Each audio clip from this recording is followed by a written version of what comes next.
Is that a bad joke? Wait, yeah, okay. I've heard that one a handful of Have you? times. I was excited about it.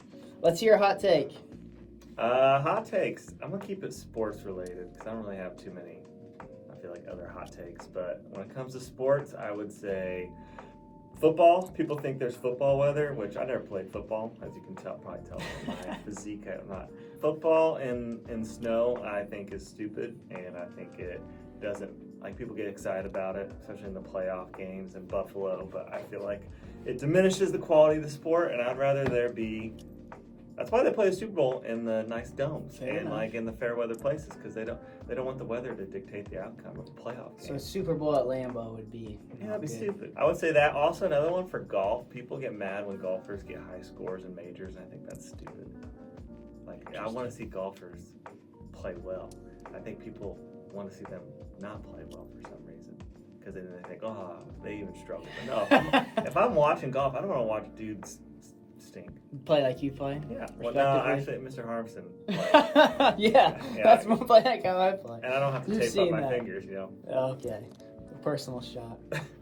Describe your perfect day other than golfing with me. Oh, yeah. All right, well, I have to think about it.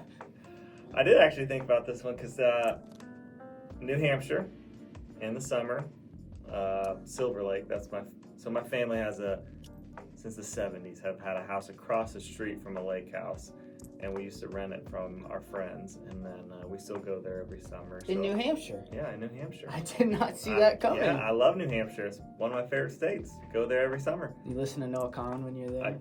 I'm a huge, I know. Yes, and when I go through Vermont, I just listen to it, and because he's stick season on Vermont. But I would say, walk me through your day. Yeah, summer. You wake up in the morning, you're on the lake, and you have the sunrise coming up, and you get yourself a nice coffee, and then you get yourself a Aroma Joe's, which is down the road. They have a chorizo sandwich for breakfast. That is delicious. So after that, hang out on the lake.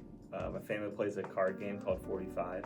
Okay. It's very complicated. Spend all day playing cards on the lake, and then going to dinner at Fireside Pizza. It's one of those pizza places that has like the big oven, like you put the pizza in, you slide it in there. And then on the way back, there's an ice cream place that's really good. They make their ice cream out of like maple syrup stuff, and finish up with more cards. That's a good day. That's the perfect day. That is the perfect day. I was going to say, tell me something about you that I don't know, but I didn't know you had ties to New Hampshire in any way. I do, yeah. I've been in the Oval Office. Oh, yeah? In the White House. Is it actually an oval?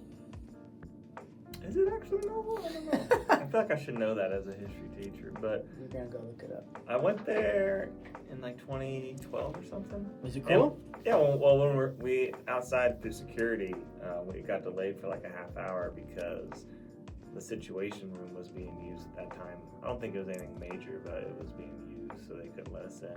It was cool. I saw the Situation Room door, which I found out that I used to think like when Osama got killed that there was just one room, but it's like a network of all kinds of rooms. What's your favorite thing about who you are?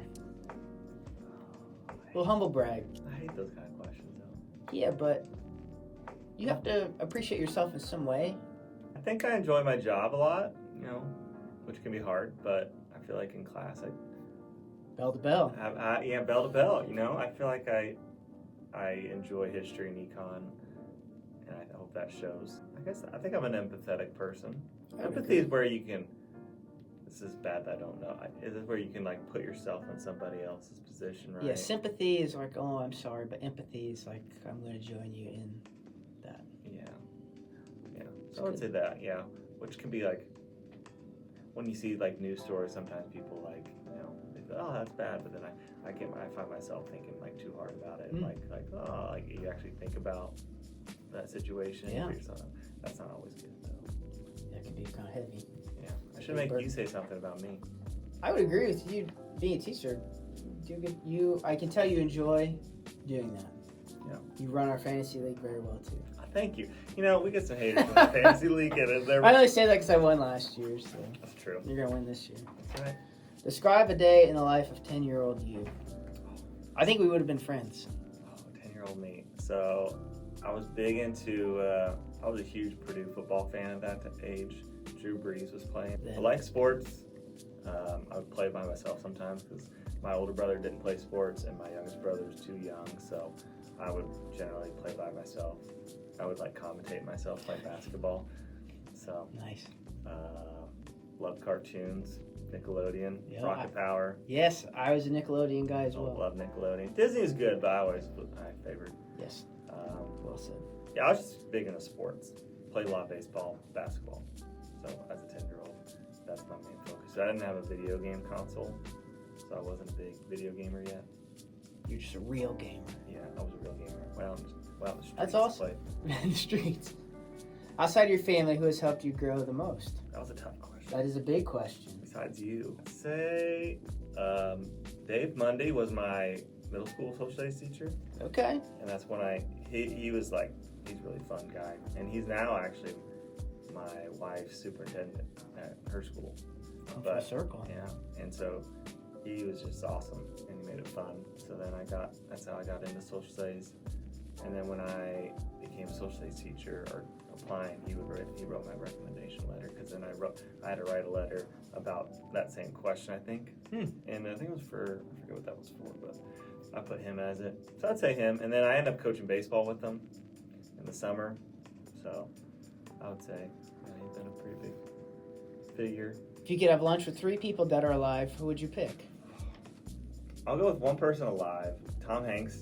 Yeah. I love Tom Hanks. Okay. Every movie he's been in, I think I've seen.